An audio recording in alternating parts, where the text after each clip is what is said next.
This is Law Bytes, a podcast with Michael Geist.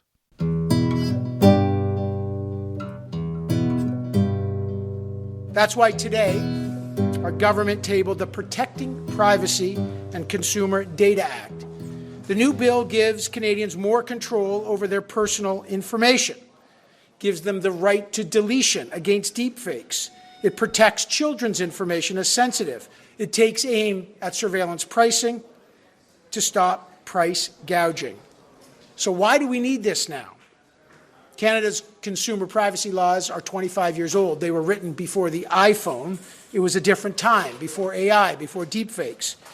And because so much of our lives right now, especially our kids' lives, have been shaped by platforms, apps, and digital services, we're living in a different world, and our laws need to catch up. That's why this bill gives the regulator real power to enforce the law. Many have called for this.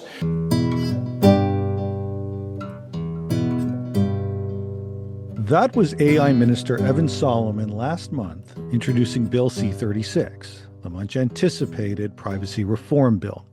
You heard Solomon refer to the privacy regulator, but what he doesn't say in the clip is that the regulator he's thinking of isn't the Privacy Commissioner of Canada. That's because the bill envisions stripping the Privacy Commissioner of responsibility for private sector privacy law and shifting it to the Digital Safety Commission, which would be renamed the Digital Safety and Data Protection Commission. That change may be the most important part of the bill and would reshape privacy law in Canada. I've been critical of the approach, but wanted to hear from someone who has experience in the Privacy Commissioner role. That someone is David Loukidelis, who has over 35 years of experience in privacy and freedom of information matters. He served as BC's Information and Privacy Commissioner from 1999 to 2010, where he was responsible for enforcement of BC's Freedom of Information and Protection of Privacy Act and the Personal Information Protection Act, which came into force in 2004. From 2010 to 2012, David was BC's Deputy Attorney General and Deputy Minister of Justice. He joins me on the podcast to share his thoughts on the enforcement changes in Bill C-36 and what they may mean for privacy in Canada.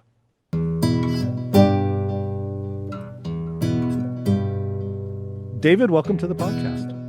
Well, thanks very much, Michael. It's great to hear your voice. Yeah, no, it's really good to see you. It's been some time. And I'm really glad that you've taken the time to come on because I think, you provide a perspective that few in the country have when it comes to privacy. You served as BC's Information and Privacy Commissioner from 1999 to 2010, independent officer of the legislature, had order-making power, and then you served as BC's Deputy Attorney General. I know you've had a number of other really important roles along the way, or at least since, but for our purposes today, you've sat in both the Independent Watchdog's chair and also in a senior government chair advising ministers. And the talk around Bill C-36, Canada's privacy reform bill, beyond the modernization on the substance side, has really been the changes to the enforcement and the stripping of the Privacy Commissioner of Canada's authority over private sector privacy and the creation of a new Digital Safety and Data Protection Commission. I want to get into the details and your thoughts on the impact will be, but really just first, what was your first reaction when you heard about the proposed change? Well, I think like a lot of people, Michael, my initial reaction was, I was gobsmacked, frankly. My initial reaction was that it's counterproductive. It's wasteful, it's impractical in terms of what it implies for the Office of the Privacy Commissioner and what's being proposed with this new Digital Safety and Data Protection Commission and the subcommission and the subcommissioner, if I could put it that way. It's a greenfield exercise. It's going to take a long time to get this organization up and running. It will require that they acquire subject matter and regulatory expertise. That's no small matter. They'll need to establish good working relationships within government and within industry and business in Canada, but also with their peers, both domestic and international. And of course, the implications for the Office of the Privacy Commissioner are immense. It could well lead to the evisceration of that office. And so that's that. On those grounds alone, I found myself initially reacting, say, why do this? What's the policy benefit of this? And I couldn't identify any. That said, I think my second reaction was, the real point here, it seems to me, is to enhance the role and power of the executive branch of government, both elected and appointed. For one thing, the absence, we could talk about this more, of security of tenure. These are going to be cabinet appointees serving at pleasure. Removal for cause is really not much of a safeguard in my view when it comes to these kinds of roles. The advancement and protection of the fundamental right of privacy. There's no role for Parliament, no transparency or accountability for the proposed new commission and commissioner. And I think that's intentional. The ministerial role in setting policy and guidance, I think, makes that obvious. Section 77 of the bill, what would be the statute if passed, is another indicator of that. It would require the commission and the commissioner to consider the importance of economic growth and competition and innovation in the Canadian marketplace, the importance of respecting Canada's international trade obligations. These are all, I think, indicators that what government's seeking to do here is to exert a greater degree of control and to see privacy as really just one aspect of a digital strategy. So, all of those things could be given in terms of a mandate to the privacy commissioner without creating this new organization. So again, bottom line, I think it's a wasteful and counterproductive initiative. And I think it's important for government to reverse course and not tack this immensely important responsibility onto the already diffuse and complicated mandates that are being proposed for this new commission. Yeah, no, there definitely is a lot of complexity there. We've had some opportunities to talk a bit about C-34 and just how complex it is, even just on the online harm side. You're right, layering in privacy brings with it a lot. Now, I want to drill down on several of the points you just made. Why don't we start with independence? Privacy Commission of Canada is an agent of Parliament. As you mentioned, C-36 replaces that with a cabinet designated member who will be part of a 5-person commission. Chair and the majority are focused really on the online content digital safety issues. Now, having held an independent officer role yourself, practically from a day-to-day perspective, what is independence by a privacy regulator that the cabinet appointed commissioner wouldn't have? I think there are a couple of key points there, in terms of what independence brings. But I guess to start off, what does independence not mean? It does not mean that as an independent officer of Parliament or of a legislature, that you have free run. Independence brings responsibility, obviously, to take the job seriously, to be accountable for what you do, to do the work, actually, get stuck in, if you will. And independence does not mean you can run rogue, ignore the proper limits of your authority. It's not a license to interpret or apply the law to suit your own policy preferences. And it certainly does not mean that you can burn bridges either with your staff, government officials, or peers elsewhere. You have to be politic and diplomatic and thoughtful, or you're going to end up alienating everyone, including policymakers and public servants and legislators. And if you do that, my experience shows from observing, other independent officers, including in British Columbia, that government stops listening very quickly. So what you might think is the bully pulpit that independence brings you to speak out about policy issues really becomes a hollow thing, if you will. Because again, people just stop listening to you and you cease to have any influence. What independence does mean, of course, is that you have the freedom to speak and act independently and thoughtfully, going to the point I was just trying to make. If you do so with apparent knowledge, and if you say things that are reasonable, you'll acquire authority both publicly but also within government, and your views will carry weight in counterbalance to what government's saying or proposing as a policy initiative. And that can go a long way in helping to shape policy, whether the discussions are internal and private with government or frankly in public, including by appearing in front of a legislative committee. So, another thing that independence obviously brings is in making decisions about specific cases or complaints, you don't need to worry about the direct impact on your own employment. There's meaningful protection against government or business unhappiness about a specific outcome. You might get lobbied against. Businesses might come to government and say, we don't like this decision, but that doesn't then directly and immediately threaten your employment. You have a real freedom there to do what's right according to the law. Yeah, no, that makes sense. Let me put what I believe is the government's strongest argument, or what I think they have in mind. You said, you started initial reaction. What are they thinking here? One reading of this bill, and my colleague Teresa Scaza makes this case, is what they are thinking about is that a government that was never really comfortable with an independent agent of Parliament holding both order making power and the penalty powers over the private sector. You know, in the last bill, they put forward a tribunal effectively as a mechanism to try to address that. Now, of course, you exercised exactly that kind of power in BC for years. And so what are your thoughts on the government's concerns here? Is there reason for concern about an independent officer wielding that kind of binding enforcement power, or is that frankly how the model ought to be working? I think there's arguably a backstory to this that could uh, justify somebody seeing this as a specifically Ottawa concern, if you will. I think there's, in the relatively distant past, some concerns, some history about decisions made by independent officers. I think, based on my own experience in BC, that those concerns are misplaced. There are plenty of checks and balances in place. The independence of a decision maker is, in my view, not itself the concern directly. I mean, if independence of a decision maker were a concern, then I think government and industry should be worried about the courts. I mean, the judicial branch of government and their independence, the independence of judges. I think historically the concern has been about the desire of some in the business community not to be on the receiving end of meaningful enforcement, preferring the so-called ombuds model that brings no binding remedies, just findings and recommendations, because that's frankly just easier.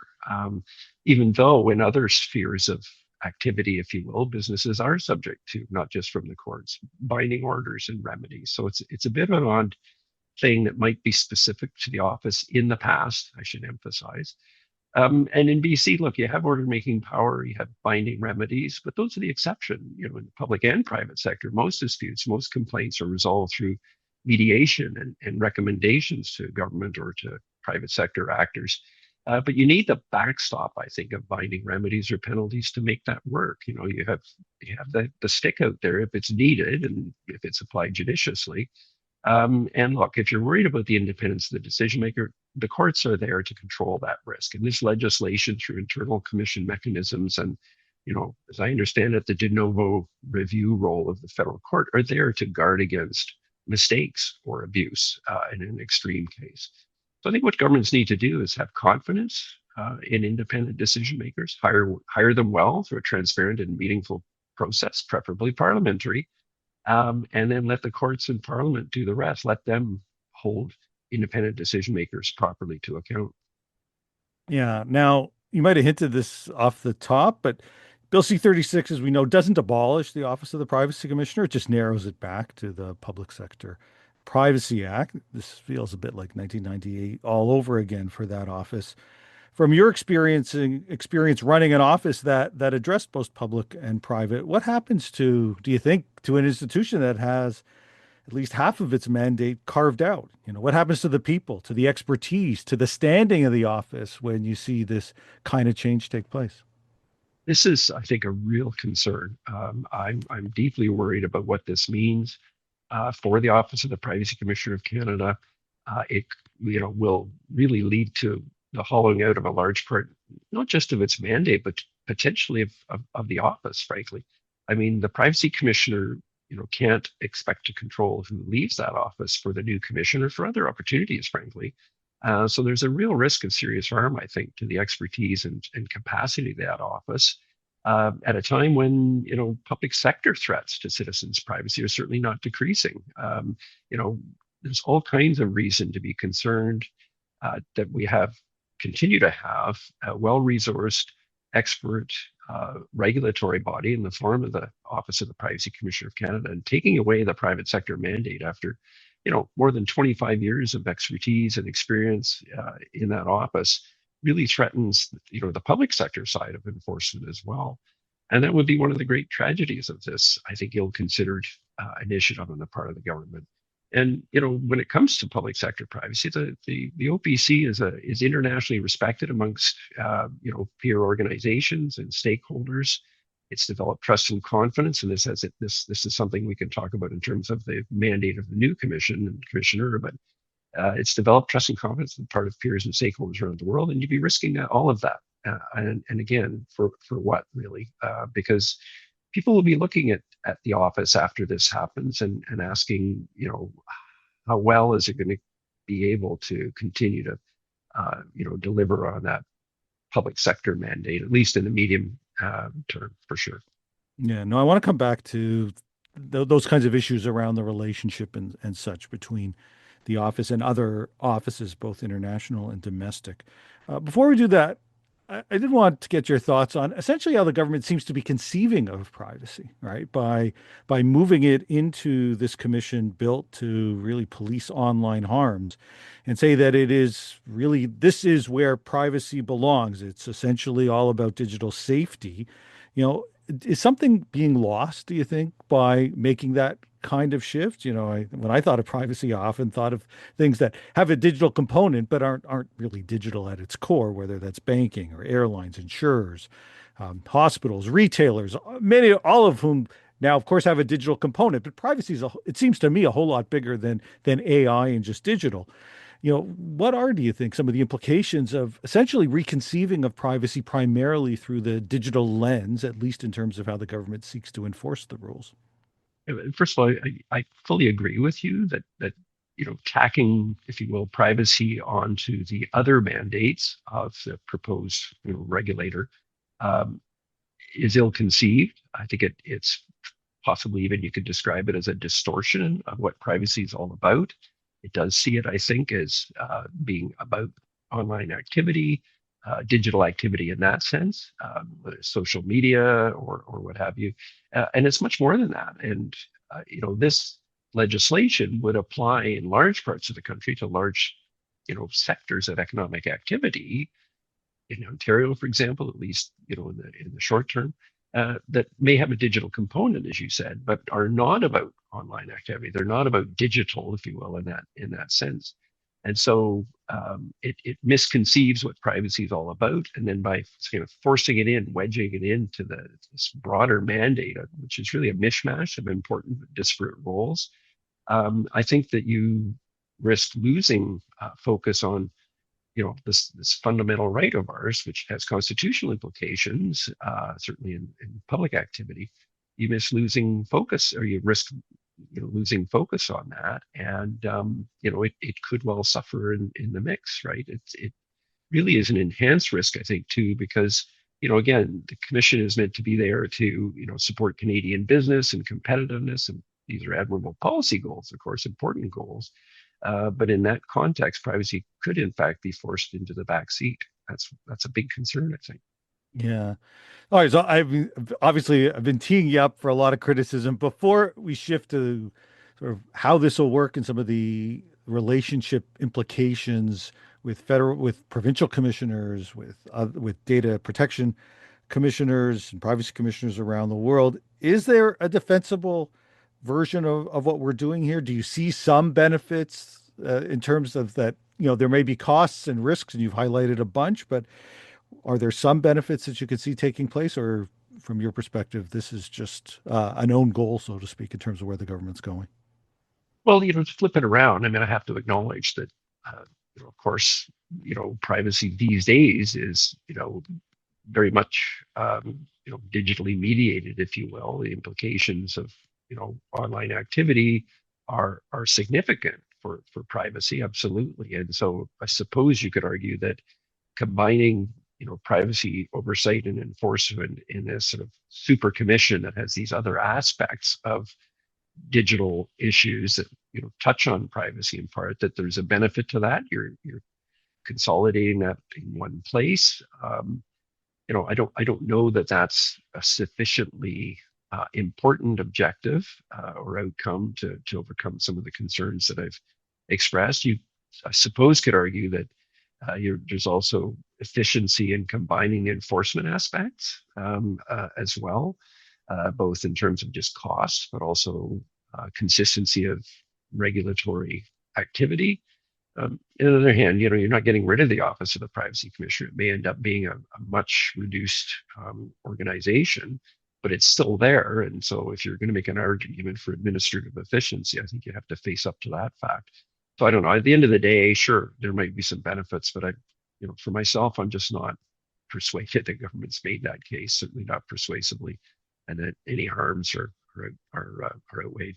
Yeah, fair enough. Now, the federal privacy commissioner and provincial privacy commissioners have been working, I think, increasingly closely together. I mean, there was always, of course, efforts to try to bring them together on policy issues and meet on a regular basis. But we've seen even more and more of it in recent years.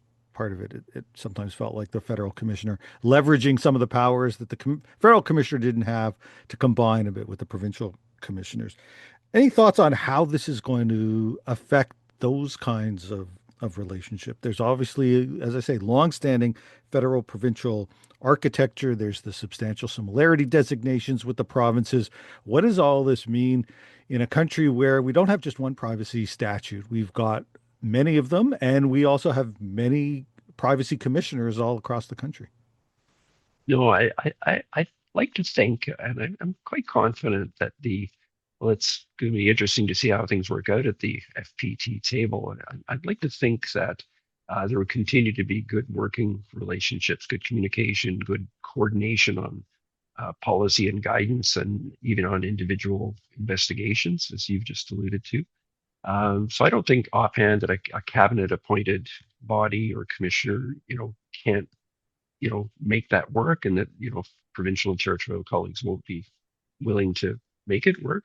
And obviously there'd be some need to, gain familiarity with the new commissioner and the commission and how it works. But I do think that, there could be successful ongoing cooperation and coordination. I guess one issue might be, certainly in the early days, that if you have a commission of, let's just say, two commissioners, one of whom is designated as the lead commissioner showing up at the FPT table, that there might be some questions in the minds of the provincial and territorial commissioners, regulators, about what happens when these two, again, assuming there's only two of them, go back to Ottawa and sort of report back to the larger commission.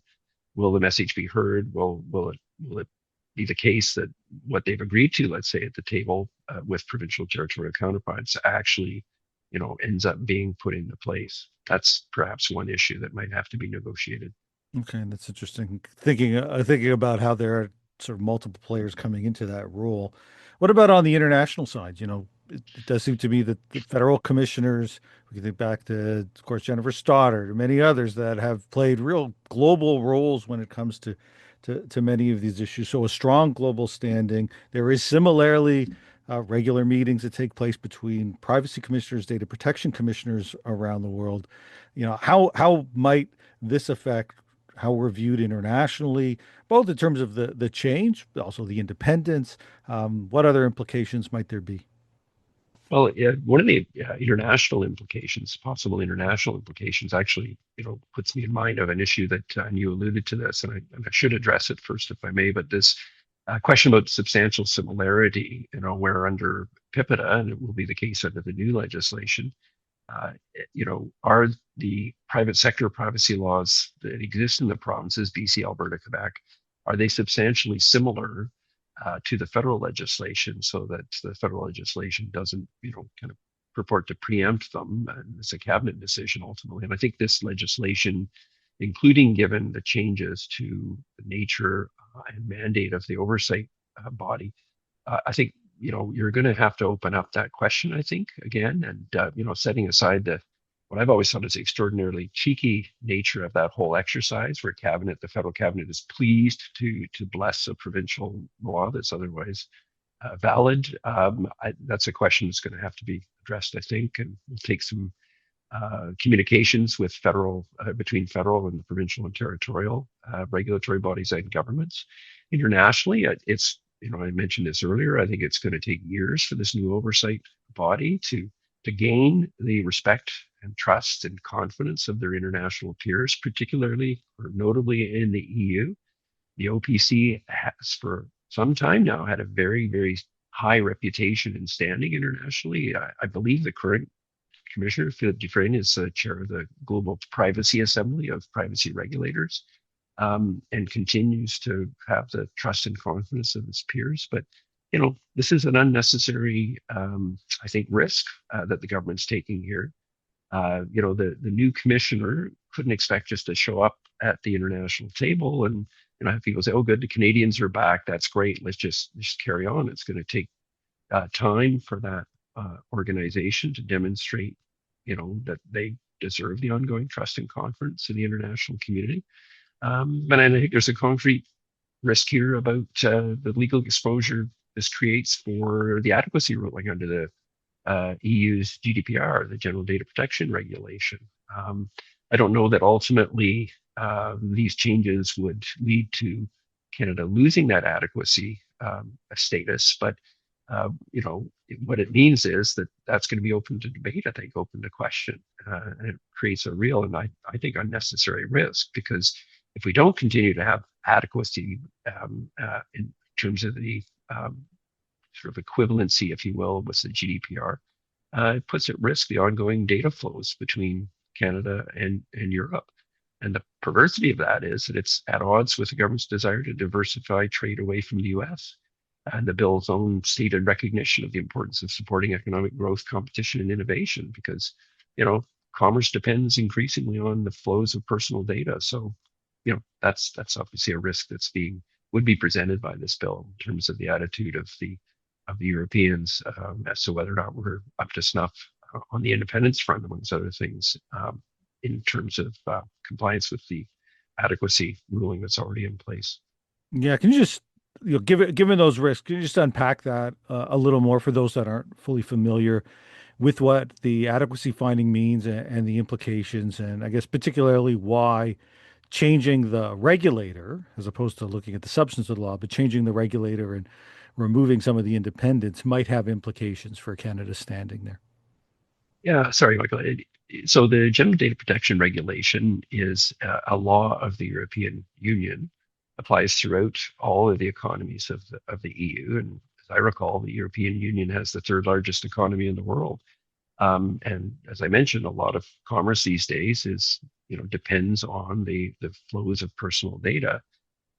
And that includes data flows across borders. And the GDPR regulates that and provides a key mechanism, which is adequacy. So there has to be a ruling on the part of the Data Protection Board of Commissioners within the EU that is adopted by the Commission ultimately, that says that another country's law, data protection or privacy law, is adequate, i.e. that it lines up well enough with the protections under the GDPR, such that that other country is qualified to send or receive data. Because otherwise there can be a wall put up by the European Union that would prevent those flows of data. So for banking, insurance, other financial services, if a Canadian company wanted to establish operations in the EU and we no longer had that adequacy ruling, that could impose barriers in terms of the flow of Canadian or European customers' data back and forth. So it's an important thing.